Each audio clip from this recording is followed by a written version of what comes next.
Começa agora mais um episódio do Da Ponte Pra Cá. E precisamos deixar claro, né, como todo episódio a gente está falando, pelo menos a gente falou no primeiro, vamos falar nesse, né, que esse não é um podcast que vai falar de rap dos anos 90, né, tem gente que não se ligou disso.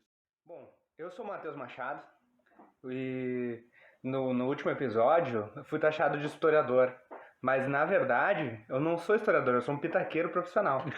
E eu tô aqui com ele, meu amigo Guilherme Bunda, que esse sim, diplomado, jornalista, pós-graduado. Cara, não precisa se desculpar, o pessoal entendeu. Eu quis pegar no teu pé alguns grupos, mas tá tudo certo. Mas feito esse disclaimer é importante fazer, né? A gente tá de volta aqui pro nosso próximo episódio, nosso segundo episódio, e a gente tem bastante pauta para ser abordada e bastante coisa para falar do que aconteceu da ponte pra cá, né? Da Ponte Pra Cá é um nome que gera uma estranheza no primeiro momento, né? Levando em conta que também é uma música muito conhecida dos Racionais, né? E a gente tá aqui, né? A gente acabou definindo a última semana pra cá, que vai ser toda segunda-feira um episódio novo. A gente tá gravando esse episódio na sexta-feira, dia 15 de abril, mas a gente publica esses episódios toda segunda-feira. E essa semana temos mais episódios, nosso segundo episódio. Mas antes de a gente entrar nas pautas, acho que é bom a gente dar uma recapitulada do que aconteceu na semana passada, né? Isso é verdade. Como a gente é um podcast noticioso, é importante a gente marcar o tempo, porque algumas denúncias que acontecem nesse podcast aí reverberam pela cidade, né? Então vamos falar um pouco do que aconteceu de semana passada pra cá. Vamos lá. Na última semana a gente falou sobre a questão do hospital, né, de Viamão e de Alvorada. Na realidade, o hospital de Viamão, a questão do fechamento do departamento de traumatologia e ortopedia e como isso poderia impactar aqui no município. Mas, entre a gravação e a publicação do episódio, a gente teve algumas novidades, né? Sim, a Secretaria de Saúde da Alvorada se comunicou que o ponto de referência agora para o alvoradense seria o HPS ou o Cristo Redentor. Isso, e na segunda-feira também a gente teve uma audiência pública, que teve a presença do deputado Adão Preta, da deputada Estela Farias, do diretor do Hospital de Alvorada, que é o Carlos Grossini, e outras autoridades a nível municipal e estadual, para tratar das condições tanto do Hospital de Alvorada quanto do Hospital de Viamão.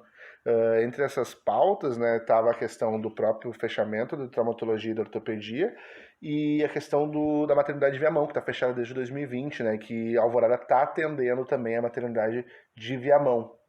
Cara, o que ficou definido depois das denúncias do fechamento é que o Hospital da Alvorada, a sobrecarga da maternidade do Hospital da Alvorada é um tema muito sério para a cidade, e foi definido que vai ser criada uma comissão para cobrar os poderes, né? Isso, eles vão cobrar os poderes. Agora a ideia é essa, a ideia é que se organize para que essa comitiva cobre tanto de União quanto de Estado, né? A questão de, já que os dois hospitais são 100% SUS, que seja feita essa cobrança e também no município que possa atender na saúde básica, né? Isso é o que ficou de semana passada. Vamos falar agora das pautas dessa semana? Vamos. Essa semana, a Câmara de Vereadores tratou de 2 projetos sobre o Conselho Tutelar. Agora ficou definido que o trabalho dos conselheiros não vai ser mais pela sua região, mas pela posição em que ficou na eleição. Isso. E quem pôde ir, quem teve a oportunidade ou de ir na sessão da Câmara ou assistir ela online, agora ela não está mais, né? Por algum motivo a Câmara de Vereadores tirou a sessão do ar, a gente não sabe o motivo, pôde ver que o debate foi bem aflorado entre alguns vereadores de base à oposição do governo, porque existem vereadores que são contrários a esse movimento. A alegação que eles fazem é que, atualmente, com 2 colegiados, um atende da Avenida Getúlio Vargas para cima, outro atende da Avenida Getúlio Vargas para baixo, Alvorada posiciona seus conselheiros conforme o bairro que ele é conhecido. E agora isso não vai acontecer. Daqui a pouco um vereador, um conselheiro que é de um bairro da avenida para baixo, se ele ficou em 6º lugar e o segundo colegiado da avenida para cima, ele não vai poder mais atender o bairro onde ele é conhecido, onde ele já tem uma relação, né? Uma coisa que a gente também tem que levar em conta é que o edital já foi lançado. Então essa mudança aí provavelmente seja só para o próximo pleito, né? Isso inclusive gerou bastante debate na Câmara de Vereadores, porque essas questões chegaram no regime de urgência na última semana. A Câmara de Vereadores recebeu, 15 dias atrás, em regime de urgência para entrar no edital a tempo. as bancadas do Progressistas, do União Brasil e do PT não deram acordo. O projeto, então, quando não dá acordo, ele volta ao seu trâmite normal, então ele vai ser votado só na sessão seguinte, se for colocar em pauta. E nesse período o edital foi lançado. Com o edital lançado, agora como é que fica? As leis foram votadas, a gente teve ali a questão do... A vereadora Giovana Thiago fez pedido de vistas do projeto para debater. Ela veio com dados que, segundo o Conselho Tutelar, a nível nacional, né, o governo federal, a questão da regionalização, onde o conselheiro tem uma relação, deveria ser levada em consideração, e a Alvorada não vai levar mais isso em consideração. O pedido de vistas dela não foi aprovado, até, se não me falha a memória, ele empatou, e o presidente da Câmara, que votou contrário ao pedido de vistas, né, quando há empate aqui, o presidente da Câmara vota. E depois o vereador Cristiano Oliveira apresentou uma emenda pedindo para que isso não aconteça, que seja mantida a questão da regionalização, e essa emenda também não passou. Também foi a base do governo ganhou essa votação e a lei foi aprovada com isso, mas a gente não sabe agora como é que fica essa situação, né? Essa questão da regionalização é muito importante, né? Tendo em vista que o conselheiro já está trabalhando na comunidade, na sua comunidade bem aproximada, né? E agora, querendo ou não, pode ser que ele troque de lugar no trabalho e tenha que começar a trabalhar praticamente do zero com uma comunidade nova, né? A gente também tem que levar em conta que o trabalho do Conselho Tutelar é muito próximo à comunidade em que ele está sendo feito. Então, também é necessário ter uma aproximação, né, dessa comunidade para com o conselheiro para ele poder desenvolver. Né? É uma questão também de confiança, né, que esse conselheiro cria com a sua comunidade, né? Claro, além da questão eleitoral, que daqui a pouco a comunidade já conhece ele, aquele bairro que vai votar, o Conselho Tutelar tem uma questão, muitas vezes, um trabalho muito difícil com crianças, daqui a pouco, que passaram por questões de violência e tudo mais, e uma criança com traumas e dramas desses, daqui a pouco não é tão fácil ela se abrir com outras pessoas, né? Então tem casos em aberto, daqui a pouco o conselheiro pode hoje atender um bairro e ser reeleito, mas não ficar na posição equivalente ao seu bairro, ele tem que trocar. E até onde isso fica? E até onde a questão legal, né? Que é a questão que a gente também está falando do edital. O edital já foi lançado. Essa lei que foi aprovada após o lançamento do edital. Será que ela vai ser, na teoria, ela deve valer só para a próxima eleição daqui a 4 anos. Mas será que ela já não vai valer para essa de agora? Pois é, esse é o ponto que fica, né? A ser discutido cada vez mais aí na Câmara, porque é uma mudança drástica no jeito que é feita a coisa, né? E os vereadores, eles se perguntam se realmente isso aí vale a pena ser colocado em prática ou não. Não, a Câmara ficou bem dividida, tanto é que a gente viu que o pedido de vistas empatou e o presidente da Câmara, Rodrigo Sim, teve que desempatar. A emenda do vereador Cristiano Oliveira, ela não empatou, mas ficou muito próximo, me falha a memória, foi 7-8 a votação, ou 7-9, não me recordo agora. Não, 7-9, isso. 7-9 foi a votação. E existe essa dúvida. Muitos conselheiros tutelares estavam presentes, alguns vereadores não estavam entendendo o processo, a gente pôde ver, quem pôde assistir a sessão, que tinha vereadores que estavam entendendo que o processo de regionalização não se daria no sentido de cada conselheiro atender na sua região, e sim que a eleição seria regionalizada. E não era isso, né? A ideia é que não é a eleição ser regionalizada, e sim a posição dos conselheiros. Até para os vereadores ainda está um pouco nebuloso esse tema.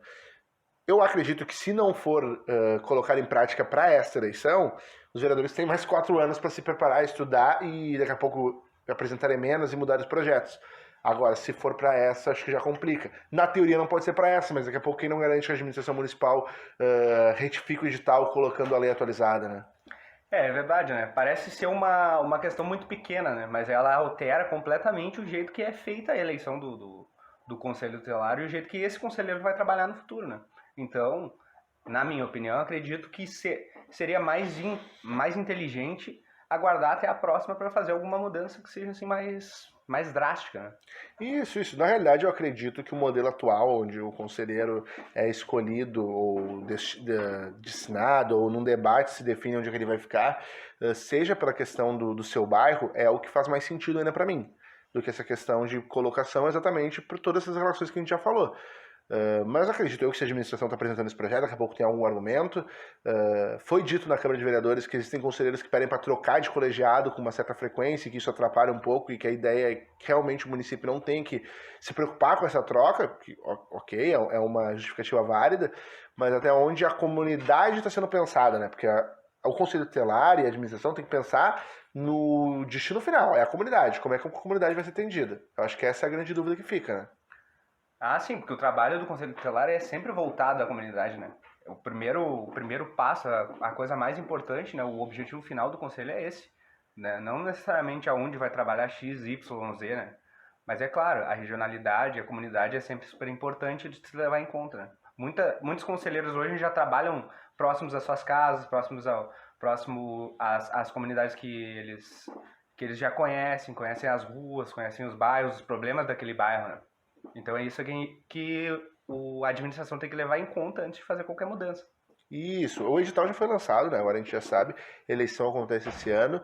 Provavelmente nós vamos seguir acompanhando esse processo. Daqui a pouco vai ser lançado, vai ser divulgado os nomes. A gente sabe que tem todo um processo seletivo, então esse assunto do Conselho Tutelar vai voltar aqui no podcast. Mas é importante a gente ficar de olho e até cuidar essa questão, né? Quando se sair uma retificação do edital, se essas mudanças da lei vão contar ou não. Com certeza. A gente vai seguir acompanhando de perto, porque é um trabalho super importante, né? O do Conselho Tutelar. Outra pauta importante que a gente teve aqui nessa semana trata do transporte coletivo, né? Na realidade não é uma pauta essa semana, é uma pauta que está há bastante tempo em voga, mas essa semana a Val anunciou através de suas redes sociais, já tem comunicado em alguns ônibus também, que deve estar encerrando suas atividades no dia 28 de abril. Na realidade, o contrato com essa empresa, ele é um contrato que foi feito há 10 anos atrás, né? Só que agora a gente está chegando num ponto que o contrato está terminando e já é de conhecimento do governo há tempos, né? Que a data limite estava chegando. Isso, assim, a gente sabe que o contrato encerrava. O Jornal A Semana chegou a fazer uma reportagem em fevereiro sobre isso. Na época ali, tanto a Secretaria de Segurança e Mobilidade Urbana do município, que é a secretaria responsável pela situação, quanto a Val informaram que havia o interesse da renovação emergencial por 180 dias, que é uma coisa que está no contrato, e que nesse período a prefeitura faria um estudo do novo modal, e com esse estudo contrataria lançaria uma licitação para uma nova empresa, mas a Val alegava que precisaria de subsídios para isso. Segundo esse comunicado da Val, isso não aconteceu. Então, não está acontecendo, pelo menos, a prefeitura não sinalizou que vai acontecer. Não acontecendo, a Val não vai nem assinar o emergencial de 180 dias e vai encerrar as atividades. A gente sabe que o ônibus municipal ele tem uma concorrência muito grande desses aplicativos de transporte que surgiram, né? Diminuindo bastante a demanda pelo ônibus municipal, né? As linhas que a Val atende hoje são linhas muito extensas também, né? Então a gente tem que levar em conta que a demanda caiu muito. E isso se potencializou com a pandemia, né? Não. A questão do transporte coletivo, a questão do transporte por aplicativo, né, foi um fator, a questão da pandemia foi um fator, mas ao mesmo tempo que a gente sabe que esses dois fatores impactaram, e impactaram bastante, a Val divulga isso, que a arrecadação é muito menor, fora as isenções, né, a gente tem que pensar que ainda existe uma parcela da população que depende do transporte coletivo dentro do município. Seja quem vai para o seu emprego, seja quem vai para as escolas, agora as aulas estão funcionando normalmente, já não temos aquele período de ensino remoto. Então, sim, é preciso pensar uma alternativa e a Alvorada não pode ficar sem o transporte coletivo. A partir do dia 28 de abril ali, a partir da semana seguinte, a partir da primeira semana de maio, a população precisa ter ônibus, né? Exatamente. Não é toda a comunidade que tem dinheiro para bancar um aplicativo todo dia, por exemplo, se um filho vai para a escola ou ir para o seu serviço, né?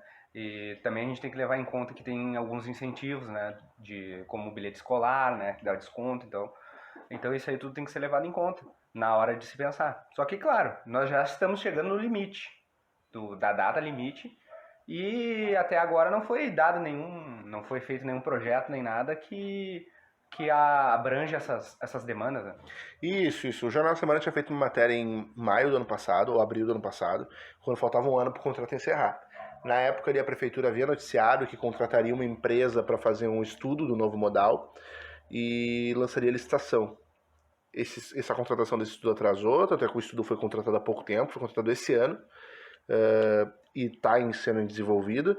Existia essa ideia da Val de assinar o emergencial por 180 dias, que esse período seria o suficiente para o município concluir o estudo e contratar uma nova empresa. Lançar a licitação e contratar uma nova empresa para prestar o serviço. Só que a Val cobra o subsídio, né? Precisa disso para seguir rodando. A Val é uma empresa que visa lucro, né? A gente não pode achar que a Val vai fazer um favor pro município de prestar esse serviço de graça ou no amor. Mas assim, já se fazia quanto tempo que a gente sabe da crise da Val? Já fazia tanto tempo que o município tinha ciência dos problemas e dos riscos que tinha. Tinha que ter deixado para a última hora chegar nesse limite de talvez o município ficar sem transporte coletivo? Todo mundo sabia que o jeito que está acontecendo é insustentável, né? A Val já vem reclamando desde antes da pandemia, né? Na falta de usuários, na falta de subsídios. Então, por que tem que esperar, né? Por que tem que esperar? Por que precisa desses 180 dias a mais, né? Essas são questões que ficam no ar. Ninguém pensava no transporte público da cidade, pensando que tudo ia dar certo e deixar a bomba estourar no próximo, mas esse dia está chegando e nada está sendo feito por enquanto. Isso, esse estudo está em andamento. Provavelmente a prefeitura vai ter que lançar, aí a gente não sabe como é que vai ser, mas ou o município vai ficar, ou o município, na realidade a gente tem 3 opções hoje. Ou o município vai aceitar e pagar o subsídio para a Val, ou o município vai ficar sem transporte coletivo, ou vai fazer um contrato emergencial com alguma empresa da região metropolitana que não conhece a cidade, que daqui a pouco não tem transporte aqui, não vai ter que se instalar no município e tocar o projeto, como a gente teve recentemente na questão do lixo, que trocou a empresa. Deixamos chegar nesse limite, né? Vamos saber como é que vai ser, dia 28 de abril tá chegando, pra gente entender até lá o que o município vai fazer para tentar não deixar uma população desassistida. Fica o recado para a população, né? Se prepare porque não vai ter ônibus. Agora, essas 3 soluções aí que o Guilherme falou são soluções que são esdrúxulas, né? São soluções que não solucionam nada, são 3 opções de coisas que não fazem nenhum sentido, né? Na realidade, o grande problema é o tempo, né? Não há tempo. Tá, as coisas estão acontecendo. O que a gente sabe é que o jeito que tá é insustentável. As 3 alternativas que eu disse ali, que é o que eu acho que pode acabar acontecendo, é o famoso tapar o sol com a peneira, né? São 3 alternativas para até esse estudo que a prefeitura diz está fazendo um novo modal seja concluído e uma licitação lançada e uma empresa contratada. A gente sabe que uma licitação demora, a gente sabe que uma licitação tem pelo menos 90 dias na rua, a gente sabe que uma empresa que perdeu pode entrar na justiça, recorrer e a licitação trancar. Então talvez os 180 dias que a Val daria ou como empresa emergencial vai dar não seja suficiente e tenha uma nova novela daqui a 6 meses, né? Que é bastante provável de acontecer, né? Vão comprando suas bicicletas, né? Cara, tu gosta de dar recado pra população, né? Mas é o que a população tem. Quando a população é assim, negligenciada, vai ter que surgir soluções criativas, né? Cada vez mais. Cara, acho que talvez tem uma ciclovia sendo construída na Flores da Cunha aí, talvez esteja pensando nisso, né? O poder público tá fazendo alguma coisa, né? E a população já comprou essa bicicleta ou não? E acredito que com esses recados finais que a gente deu, né? E esses conselhos que tu passou pra população, a gente pode chegar ao fim ao nosso 2º episódio, né? Sim, né? Aqui, esse podcast aqui, a palavra é dica, né? A gente dá dicas pra população, o que deve ou não deve ser feito. Como semana passada, né? Que a gente falou que o cidadão não podia se machucar. Essa semana já mudou de figura, né? A população pode se machucar e deve ir para Porto Alegre. Fica, né, o recado. Mas eu acho que por hoje já foi bom, né? Isso. Acho que a gente fez um bom programa aí, debatemos mais 2 temas importantes da cidade, recapitulamos, e a nossa ideia, a parte da recapitulação é, de fato, a gente dar uma recapitulada. Então, por exemplo, semana que vem, se tivermos novidade do transporte coletivo, provavelmente nós vamos trazer ela aqui. Mas a ideia é a gente conseguir debater toda semana, pelo menos assuntos que são de interesse de vocês, né, da população que está nos escutando. É isso aí. Um forte abraço e até semana que vem. Até mais.